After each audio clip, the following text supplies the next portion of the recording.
Hello viewers, இன்னைக்கு நம்ம பார்க்க போறது ஒன் பீஸ் எபிசோட் 499 பார்ட் 2.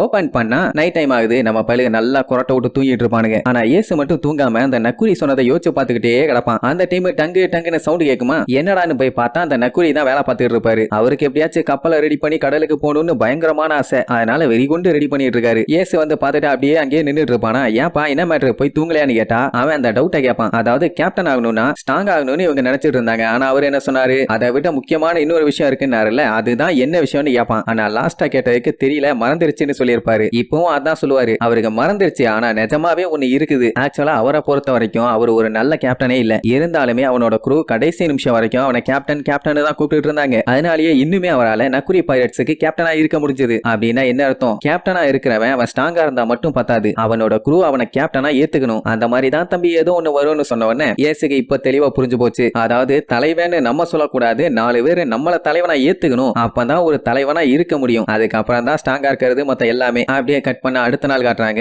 ஒரு வழியா கப்பலை கம்ப்ளீட்டா நம்ம பழுக பிரிச்சு மேஞ்சாச்சு. அதாவது கப்பலை ரெடி பண்ணி கடலையே விட்டுட்டானுங்க. எல்லாத்துக்குமே பயங்கரமான சந்தோஷம். மெயினா அந்த நக்குரிக்கு. ஏன்னா நம்ம பழுக மட்டும் ஹெல்ப் பண்ணலன்னா அவரால் கண்டிப்பா இந்த கப்பலை ரெடி பண்ணிருக்கவே முடியாது. சோ அதுக்காகவே ரொம்ப ரொம்ப தேங்க்ஸ் பாரு. சரி இப்ப என்ன கிளம்ப போறீங்களான்னு கேட்டா ஆமா, ஆனா அதுக்கு முன்னாடி உங்களோட ட்ரைனிங்கை கம்ப்ளீட் பண்ணி முடிக்கணும். வாங்க இன்னைக்கு அந்த பெரிய சைஸ் டைகரை பொலந்து கட்டலாம் அப்படிமாரு. ஆக்சுவலா அவர் எதுவும் பண்ண போறது இல்ல, நம்ம பழுக தான் போட்டு பழக போறானுங்க. நம்ம பழுக 3 பேரும் நான் அதை கொல்ல போறேன், அதை பண்ண போறேன், இதை பண்ண போறேன்னு வெறியோட கிளம்பி வருவானுங்க. வந்தவனுங்க காட்ட பார்த்து பயங்கரமா போஸ்ட் கொடுப்பானுங்க. இன்னைக்கு மட்டும் அது உள்ள இருந்து வரட்டும், அடிக்கிற அடியில் அதுக்கு பல்லு பகடெல்லாம் பேத்துக்க போகுது, அதுக்கப்புறம் அது பல்லு வளர்க்கணும்னு அவசியமே இல்ல அப்படின்னு இவனுக்கு பில்டப் பண்ணிட்டு இருக்கும் போதே உள்ளுக்குள்ள இருந்து பயங்கரமா நடந்து வரும். ஆத்தாடி எதை தண்டி இருக்குது. நக்குரி இதெல்லாம் மேல இருந்து வேடிக்கை பார்த்துட்டு இருப்பாரு. அட நம்ம பல்லுக்கு பல நாட்களா ட்ரைனிங் கொடுத்தாருல்ல, அந்த ட்ரைனிங்கோட ரிசல்ட் தான் இப்ப தெரிய போகுது. அதே இவனுங்களை பார்த்தவன பயங்கரமா கத்துமா. ஏசு வழக்கம் போல ஃபர்ஸ்ட் அட்டாக் நான் தான் பண்ணுவேன்னு வேகமா ஓடுவான். அதுதான் கையை வச்சு ஒரே அடி அடிச்சு தெரிக்க விடுமே. சோ அதே மாதிரி ஏசு அடிக்க வரும். ஆனா நம்ம பையன் இதான் ஆல்ரெடி தெரிஞ்ச மேட்ராச்சேன்னு அதோட கையிலேயே 10 பல்ட்டியை போட்டு போய் அதோட மூஞ்சில ஒரே அடி லைட்டா கேர் ஆயிரும். எப்படின்னு பில்டப் பண்ணிட்டு இருக்கும் போதே அதோட வாழை வச்சு ஒரே அடி தெரிச்சிருவான். மறுபடியும் ஏஸ் அட்டாக் பண்றதுக்காக அவன் பக்கத்துல போகும். அந்த டைம் சாபோ என்ன பண்ணுவான், அவனோட தூண்டில யூஸ் பண்ணி அதோட கழுத்தை லாக் பண்ணுவான். அதாவது இப்ப அவன் கூட அது சண்டை பண்ணுமாமா. அதனால என்கிட்ட வான்னு சொல்லி இழுன்னு இழுப்பானா. அதை என்ன பண்ணு, காண்டாயி ஒரு இழுக்கும். பையன் அப்படியே பிளைங்ல போவான், ஓங்கி ஒரு அடி தெரிச்சிருவான். சோ இப்படி 2 பேரும் அடி வாங்கிட்டாங்களா. இனி பேலன்ஸ் இருக்கிறது நம்ம லூஃபி. அவனுக்கு 2 பேரும் அடி வாங்கிட்டானேன்னு பார்த்து பதறிட்டு இருக்க அந்த டைம்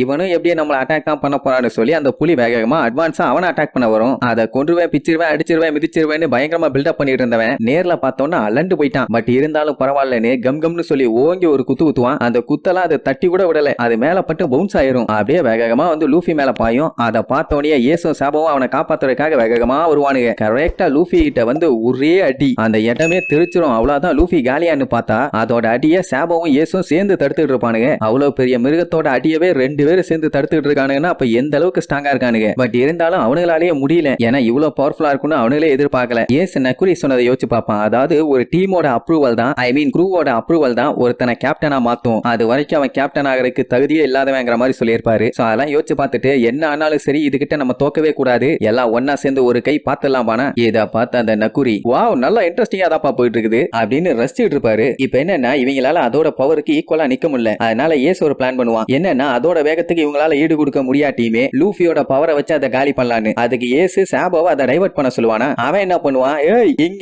இங்க பாரு, என் பட்டக்ஸ வச்சு ஒரு இடி அடிச்சான்னு வச்சுக்க, உன் பல்லெல்லாம் பரலோகத்துக்கு போயிரும். அதுக்கப்புறம் 10 வருஷம் ஆனாலும் சரி நீ பம்பர மிட்டாய திங்க முடியாதுமானா. கொய்யால தம்மா கூண்டு இருந்துகிட்டு என்ன ஓவரா வாய் பேசுறேன்னு அது சாபோவை வரட்ட ஆரம்பிச்சிடும். அந்த நேரத்துல இவனு என்ன பண்ணுவானுங்க, காட்டுக்குள்ள என்டர் ஆகிற வழியில 2 மரம் இருக்குல்ல, அந்த மரத்தை லூஃபி நல்லா இழுத்து பிடிச்சிக்கிட்டு கம்னு சொல்லி பின்னாடி போவான். அவன் முன்னாடி ஏசு நின்னுக்கிட்டு எவ்வளவுக்கு எவ்வளவு அவனை ஃபோர்ஸா பின்னாடி இழுக்க முடியுமோ அவ்வளவுக்கு எவ்வளவு இழுப்பான். அட ஆங்கிரி பேர்ட்ல இழுத்து அடிக்கிறோம்ல அதே டெக்னிக் தான். சாபோ என்ன பண்ணுவான், அழகா அந்த டைகரை அப்படியே டைவர்ட் பண்ணி நேரா ஏஸ் கிட்ட கொண்டு வருவான். அது சாபோ பேசின வாய்க்கு அவனை தான் கான்சென்ட்ரேட் பண்ணிட்டு இருக்கும். ஆனா அந்த கேப்ல லூஃபி எவ்வளவுக்கு எவ்வளவு பின்னாடி வந்தானோ அந்த அளவுக்கு வேகத்துல இழுத்து ஏச தள்ளி விடுவான். அவன் வந்த வேகத்துல அந்த டைகரோட வாயிலேயே ஒரு போடு, அவ்வளவுதான் கேர் ஆகி அது அங்கேயே மட்டேன். அவ்வளவு பெரிய மிருகத்தையே நம்மளுக்கு சாட்சி புட்டானுங்கல்ல. எல்லாத்துக்குமே ஹாப்பி தான். ஆனா ஒரு சின்ன வருத்தம், ஏன்னா இப்ப டைகரை தோக்கடிச்சது ஏசு, அப்ப அவன் தானே கேப்டனு. ஐயோ நம்ம பட்ட கஷ்டம் எல்லாம் வீணா போச்சே, என்ன பண்ணுதுன்னு ரொம்ப ஃபீல் பண்ணுவானுங்க. உடனே ஏசு ஏஸ் தெளிவா சொல்லிடுவான், நான்லாம் ஒண்ணும் உங்க கேப்டன் கிடையாது, ஒண்ணும் கவலைப்படாதீங்கப்பா. ஏன்டா என்னாச்சு, நீ தானே டைகரை ஜெயிச்ச, அப்ப நீ தானே கேப்டன் சொன்னா அவன் அதான் இல்லாமா. என்னன்னா அவன் தனியா நின்னு டைகரை ஜெயிக்கல, 3 பேர்த்தோட சப்போர்ட்டும் இருந்தனால தான் அதை ஜெயிச்சிருக்கான். அப்படி இருக்கும்போது இது எப்படி அவனோட வெற்றியா கன்சிடர் பண்ண முடியும்? அதனால இது செல்லாதுன்னு.